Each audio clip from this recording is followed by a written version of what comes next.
I arrived at the hotel kitchen for inspection and was surprised to see heart-shaped stickers on every potato. I froze like I was struck by lightning. Those familiar stickers took me straight back to childhood. I used to cut out heart-shaped stickers and stick them on the potatoes my dad sold, so his potatoes would look prettier than others and sell faster at the market. But my thoughtfulness and cleverness only made my sister jealous. One day she tricked me into the cornfield and sold me to human traffickers, then used the money to buy herself a floral dress. When Dad came back from work and asked where I was, she calmly said I was playing outside, but Dad instantly sensed something was wrong. I was always obedient and would never wander off. He dragged his crippled leg all over town asking about me, while my sister stood in front of the mirror admiring her new dress. Dad searched the entire night but never found me, and in a blink, 10 years had passed. He turned his guilt toward me into endless spoiling of my sister. Just because she liked the bread they gave out after donating blood, he went again and again to donate, to gather her $50,000 dowry. He even sold our only ox used for farming, but my sister was never grateful. She was ashamed to let others know she had such a poor father. The moment she got his bank card, she told him to leave. Dad told her not to rush, then handed her a basket of homegrown potatoes and eggs, but she found it dirty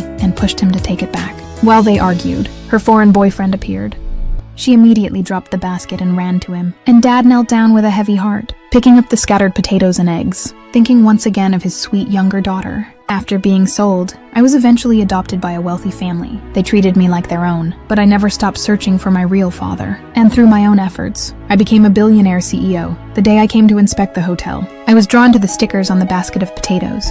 My assistant said the person who delivered them was still outside. I ran out immediately to look for him. At the same time, Dad heard my sister's voice coming from a private room, so he walked in. The moment my sister saw him, her face turned pale with fear. Dad asked if the foreign man was her boyfriend, and she responded by splashing wine on him. Dad froze from the shock. Everyone in the room was stunned. Then my sister quickly called the hotel manager and demanded they throw Dad out. She even stood by and watched as her boyfriend pushed Dad to the floor without lifting a finger to stop him. Just like that, Dad was thrown out of the room. I looked around outside but didn't find him and felt a bit disappointed. But on my way back, I accidentally twisted my ankle, and he happened to be there to catch me. When I looked up and saw the charm around his neck, I froze. It was the same protective charm Mom had gotten from a temple before she passed away. Each of us had one, the three of us. So I asked him where he got the charm. He said it was from his late wife, and that he and his 2 daughters each had one. But the younger daughter went missing 20 years ago. I quickly asked him if he recognized the sticker, and he explained the story behind it again, just as I was about to tell him who I was. My assistant came and said there was an urgent matter. Dad saw I was busy and quietly walked away. I immediately ordered my assistant to investigate everything about him. Meanwhile, my sister came to Dad again, saying she needed money for a house with her boyfriend. She lied that she had kidney failure. Dad believed her without question and said he would do anything to save her. The next day, she tricked him into going to the hospital for a match test. Unaware that she had already sold his kidney for $2 million, the buyer was satisfied with the match. But due to Dad's health, they had to wait a month for the operation. Then she tricked him into signing a donation agreement and took $1 million to buy a house for her in-laws.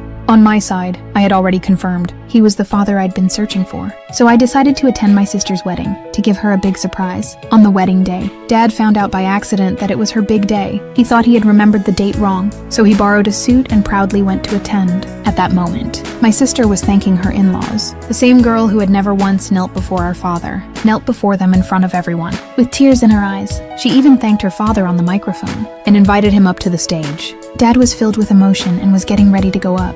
But the unexpected happened. He saw another man in a suit, walking toward my sister.